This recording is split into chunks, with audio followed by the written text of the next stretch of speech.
I was being violently abused, sexually abused every day for a period of 3 years. When I did disclose to the police what was happening, I was told in no uncertain terms that I was a liar, that I was a fantasist, and that what was happening to me was a figment of my imagination. I was actually covered in so many cigarette burns that my mum had to put me in a salt bath because they started to go septic. And I don't think for a minute that it hasn't happened in London. I think the mayor is living under a rock.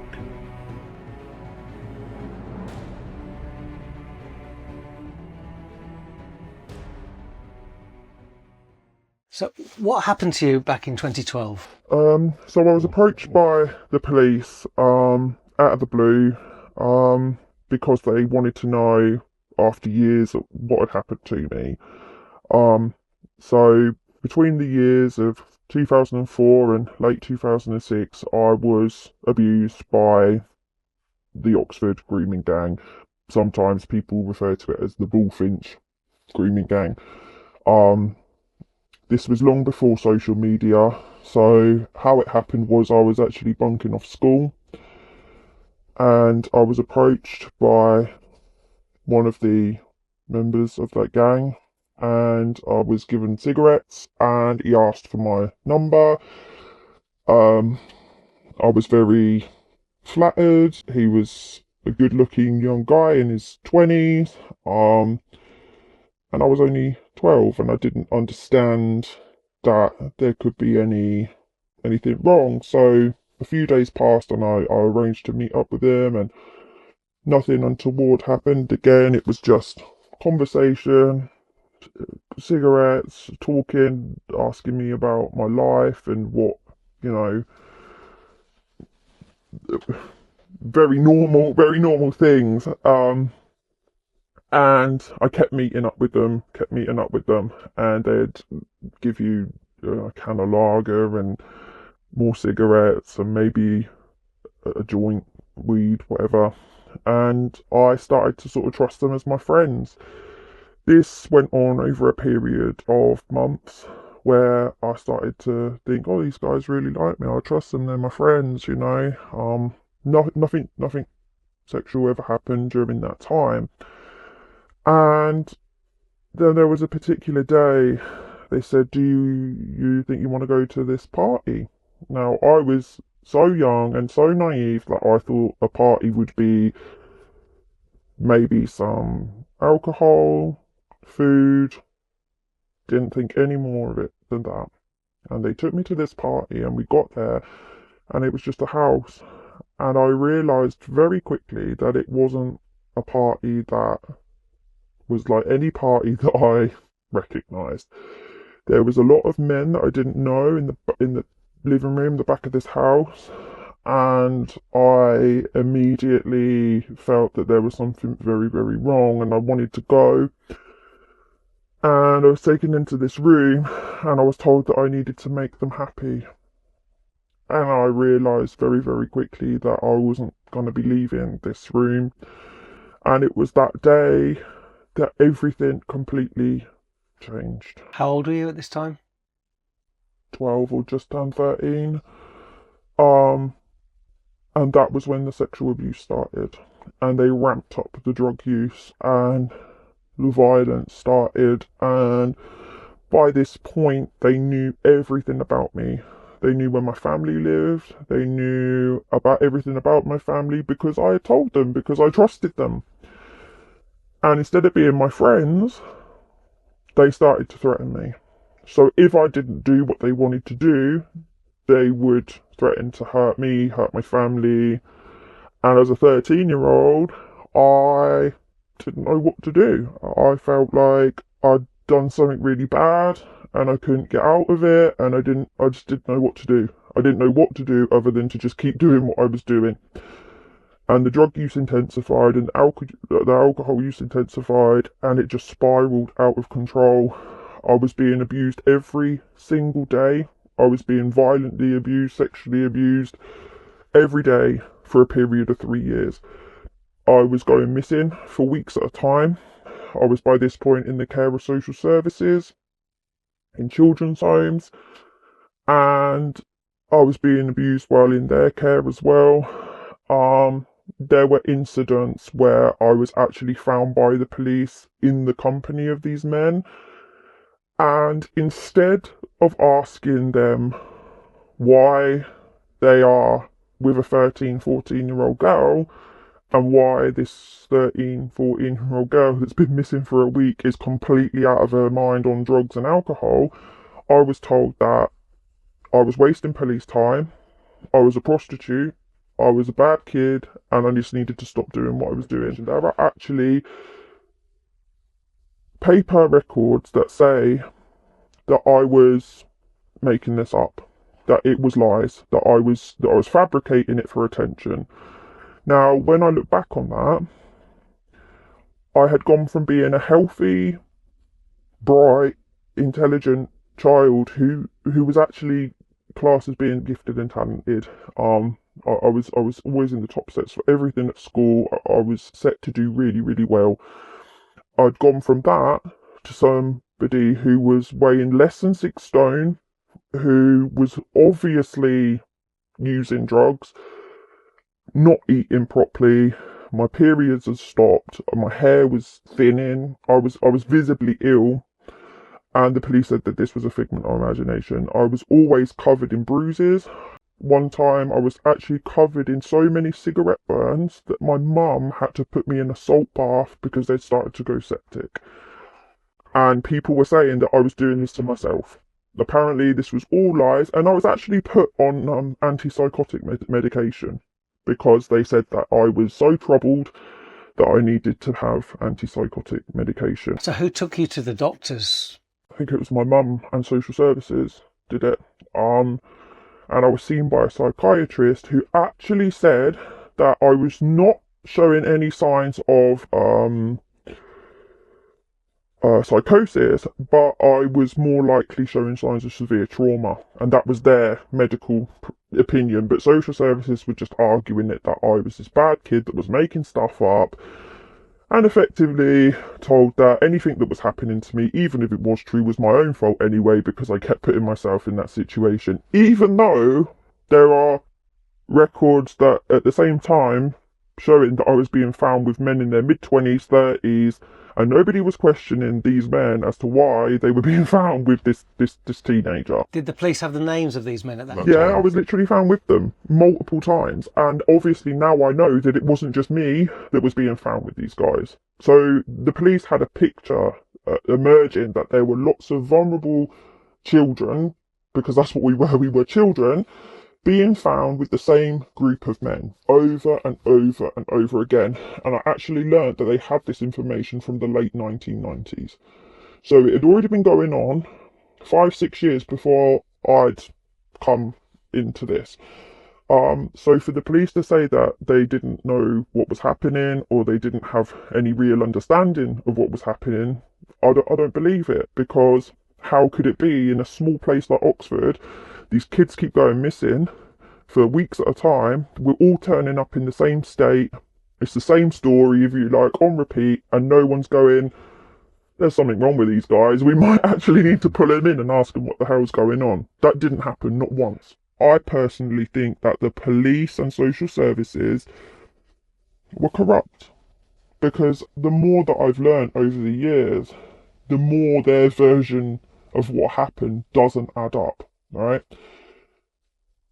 I don't see how it's possible in a small place like Oxford for children to repeatedly go missing over the period of time that they were, so from late 90s to 2012, persistently being found with the same clique of people, and for them to say, oh, we only had limited information. That's not limited information, that's a lot of information. And when Bullfinch happened, the police came to me. They came to me years after I'd been abused, years after I'd somehow rebuilt my life, and they came to me and they asked for my help. They wanted my help, they needed my help, and they pressured me and they emotionally blackmailed me, and they said, think about all the other girls it's still happening to, and they actually did something that was, in my opinion now, unforgivable.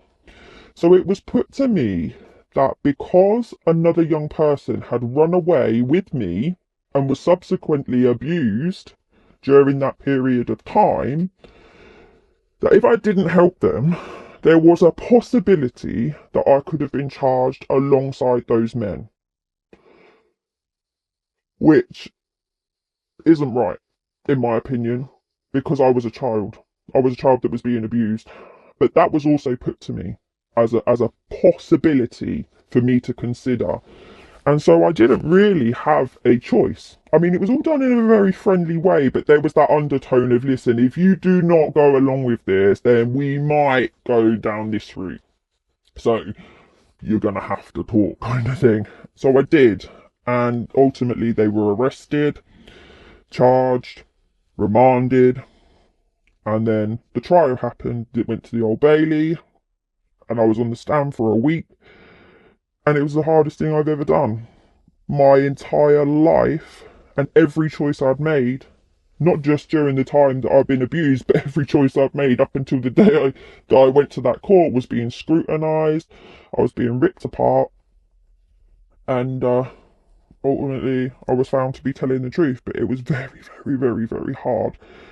And the other girls came forward, and they were found to be telling the truth as well. And it broke me hearing that they had experienced exactly the same story almost. I mean, there were some, differences, but ultimately it was the same story over and over and over. And, some of the other girls, it happened much later, so I knew that it was just going on and on and on and on. And they were much younger than me, but these guys just hadn't stopped. They just carried on and on and on. And they were found guilty. It was 6 months after I went and gave evidence that they were actually found guilty, and they were sentenced to life. Some of them were sentenced to life with very long minimum terms, longer than you'd get for murder. And that's when I realised how serious this actually was. Because, like, Rochdale and Rotherham, they got like 8 years, 10 years. Oxford, they got life with 20-year minimum terms. And it sank in at that moment. This was bad. This was as bad as what my brain wasn't making this up. I was not making this up. And it actually traumatized me so much hearing the judge give them life, because and the sickest thing was that the police were sat behind me when they were being sentenced, and they were actually cheering. The police were cheering. And I remember being taken up to the little room upstairs, and the police were like, oh, what a result. It's such a, they were tooting their own horns and making out that they'd done this great job and saying that, what a result, we finally got justice. And I thought, what justice? What justice? Because I've just been told that these guys are going to prison for 20 odd years. Their life, they've got longer than what they would have got if they would have killed me. And you're saying that this is a good thing? How the is this a good thing? Like, everything has been taken away from me. My life is ruined. I had so much potential and it's all gone, and you're saying this is a good thing? Like, you're making out that this is a good day? This is the day of my entire life. It wasn't a good day, it was a bad day, because it just sunk in. At that moment it sunk in, and I thought everything that I was telling you was true. All them times I sat there in a cell or in a interview room, 10 years previously, everything I told them was the truth. And I'd ended up on antipsychotic medication. I just thought, you, seriously, like, how dare you say that this is a good day? This is the worst day. So yeah, that was how the police handled the whole thing. And then they wanted me to, I became like their poster child after Bullfinch. They paid me a consultancy day rate, and they put me in a little classroom with detectives and police officers, and they'd asked me to talk about what happened. And I did it a few times, and then I started to actually tell the police what I really thought and how crap they were, and why, basically what I've just said to you, why I don't believe anything that they say. And they suddenly dropped me. and they didn't want me to do it anymore. And it's the same with social services, because they obviously were not involved in my life anymore because I was an adult. But after the trial, I asked them for the truth. I didn't get answers, so I took them to civil court to try and get those answers, and I had a solicitor representing me.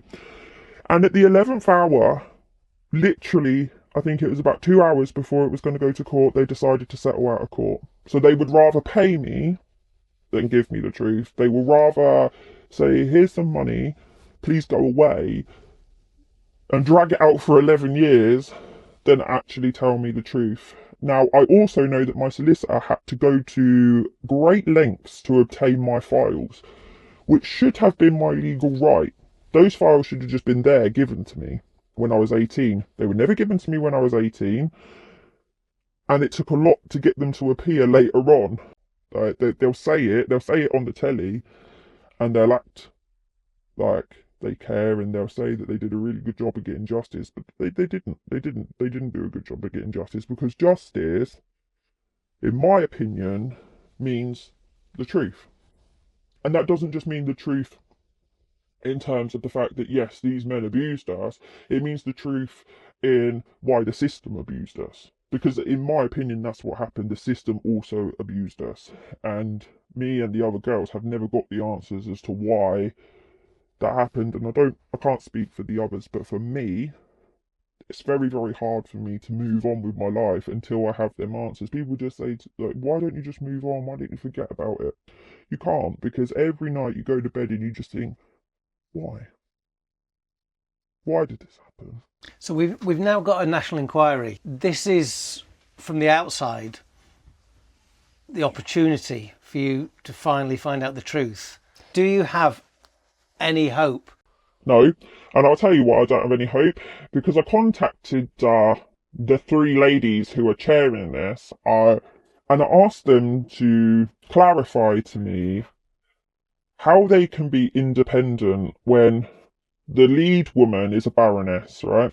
You can't be independent if you work for the organisation which is leading the inquiry. And she's also been head of, I think it's Southwark Children's Services, and the other two have also got links with different children's services. I don't feel that it's appropriate for the people who are chairing this to be doing something or undertaking something so serious when they have got personal ties to people who would be involved with these kinds of situations. I think there's going to be bias there that shouldn't be there, and I asked them to clarify it, and they're no longer engaging with me. I haven't had anything back, so we're already not looking good for this inquiry. I think personally that it should be chaired by people who are barristers, who are legally trained, who don't have any ties to children's services, who don't have any ties to the government, and they are therefore not biased to any organisation. They are working completely independently, and they have a good oversight of the law, because this is, in my opinion, a legal matter. They should be looking at this with a legal scope, like, have the police and social services acted in a way that would meet a legal threshold. I think that in order for this to be a proper inquiry, the law needs to change, because at the minute my understanding is that it's optional for police and social workers that were involved at the time. They aren't under any obligation to answer any questions. Does there need to be a parallel criminal investigation? In my opinion, yeah, because if a parent, for example, there were occasions where I was quite severely injured and no medical treatment was sought. If a parent did that, the threshold would be met for a criminal investigation, like neglect or whatever. But that doesn't stand for police and social services at the moment. And there are probably definitely within my files, there are situations that probably do meet a criminal threshold. And I'm sure that you've got all the other cases up and down the country we're talking thousands of women in my position, it would stand to reason that most of us have got a similar story, similar background, and in my opinion, yeah, that therefore is should be a criminal investigation as to why thousands of people's lives have been completely railroaded. Like, it's not something that you ever recover from. I was diagnosed with CPTSD at 15, long before trauma was trendy. Now, obviously, everyone's traumatized about something, but I had it when it was not cool to be traumatized, and I'm still very, very traumatized even now. I suffer every single day. Did you have a dream of something you wanted to do? I wanted to be a forensic pathologist. Right from 9. So from 9, 10 years old, I knew that I wanted to be a forensic pathologist. I knew that I needed to be a medical doctor. I knew the path that I wanted to go down. And that was my dream, right from being a little kid. I know people say it's a bit morbid, but that was what I wanted to do. And if that hadn't have happened to me, the likelihood is that I would have achieved that. Because of what happened, and because of the seriousness of the trauma, I've had periods of my life where I've struggled to go to the supermarket. I have struggled to wash my hair. I have struggled to get out of bed. I have struggled to maintain any kind of relationship with anybody because my trust in people is virtually non-existent anymore. Do you have any confidence that there are girls out there now in the situation that you were in 20 years ago who are asking for help? Are they being given help? Probably not. I'd like to think yes, but I do believe that the system is slow. I don't think that the mindset of professionals has not necessarily changed as much as it should have, and probably not as quickly as it should have in terms of moving with the times, because what happened to me, like I said, it was way before social media, but now you've got children who are on platforms like Snapchat, where, in my opinion, it's like giving paedophiles access to a sweet shop. If somebody wants to find a vulnerable kid, they're going to find them like that, and they're going to be able to groom them online, and they're going to be able to get hold of them much easier. They don't even need to be on the street anymore. They can do it sat on in the comfort of their own home, and the damage is just as serious. And I don't think people necessarily, and parents maybe don't necessarily realise that their children are accessing these platforms where adults are on there looking to do children harm, and they will be acting as their friend, and they will be, it's probably changed now. Back in my day, they give you a few cigarettes and a can of lager. Kids don't want that anymore. They want credit for games and this, that, the other. But it's still the same thing. It might not be as obvious in the sense that your kid's coming back drunk or a little bit high, but the it's the same thing. And these people will, unfortunately, there's always going to be sick people looking to prey on children. How do you feel? We've talked about social workers and we talked about the police. Yeah. How about politicians? That the government have consistently failed victims. Theresa May actually watched the trial. I didn't have a screen, so when I was giving evidence, she was there. I could see her. Because she was the Home Secretary at the time, and then kudos to her, she was one of the people back then that was actively trying to make people listen a bit more about this and take it a bit more seriously, but it didn't really go anywhere. But yeah, so kind of for the last, well, when it happened to me, I think we were a Labour government then as well, and there are a lot of ideas floating around that this crime was allowed to happen. Obviously, it didn't just happen in Oxford, Rochdale, Rotherham, Telford, Derby, everywhere it happened, was allowed to happen because people didn't want to rock the race card, and because it was a Labour government at the time, and we are talking gangs of predominantly Muslim men. We can't say Pakistani because there was North African men and people of different descent, but the religion was Muslim. And these Muslim men were targeting vulnerable white girls. And there are a lot of like people saying that the reason this happened was because the government didn't want to rock that boat. They needed the Muslim vote, and so it was better for them to do nothing, so they kept the Muslims on side, if you like.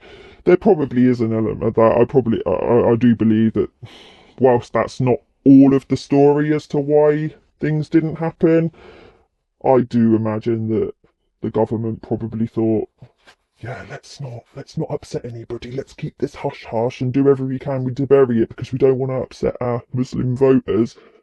And you mentioned that you were taken to various places across the north, Bradford, Rochdale, Oldham. And what about London? We were taken to London, and it weren't just me, because I know that one of the other girls, we're not allowed to say who and what, but one of the other girls that was involved directly in my case was often found at King's Cross Station. And people have known for a long time that there has been a problem with prostitution around King's Cross, but also the exploitation of children in that vicinity. I was taken to places around, I think, southwest London and Slough and Luton. Obviously, they're just outside the border of London. I don't think it's possible for us to say that in the country's largest city that there wouldn't be a problem with with grooming. If it's going to happen in a tiny, well, posh, because it is, Oxford is a posh city, wealthy city. If it can happen in Oxford, it's definitely happening in London, and probably has been again since the 90s, 80s, 70s, whenever. I just think, again, they probably don't want to open that can of worms. It's probably too big a problem for them to go, oh, let's look at this, because they know that once they open it, it's like Pandora's box, isn't it? And you're gonna have so many, probably thousands of women coming forward going, oh, this happened to me. And then they're thinking, how do we prosecute this? How we've already got a backlog in the courts, so because of the backlog in the courts, how are we going to facilitate all of this? And there's probably just this massive headache in their minds going, oh, how are we actually going to physically do this? So it's easy to just go, no, nothing to see here. But if it happened, it's crucial that we find out. Yeah, and I don't think for a minute that it hasn't happened in London. I think the mayor is living under a rock. But also Sadiq Khan is he's a Muslim, isn't he? So he's not going to want to say, oh yes, we've got a problem in London with Muslims grooming white girls, because he is a Muslim. He's not going to want to say that. So there's probably that element to it as well. But is it happening in London? I would bet everything I own on that it has happened in London, is happening in London. There's probably 20 girls missing from children's homes today. If you were to actually do a freedom of information for the Met and say, how many kids are missing today? What ratio are girls, what ratio are boys, blah, blah, blah, blah, blah, blah, blah. And it'd be interesting to see what stats come back, and for them to say, no, there's not a grooming problem. Yeah, I don't buy it for a minute. But you do you, Sadiq. Believe what you like. But I don't think so. I think it's happening everywhere. Like I say, because of social media, I think it's probably happening more than ever. So, yeah. And it's sad that he's in denial about it. And I just hope that anyone who is in London that has been abused in that way, I'm sorry. I'm sorry that your mayor feels that way. And I hope that you do get the justice that you deserve, because, yeah, it's horrible.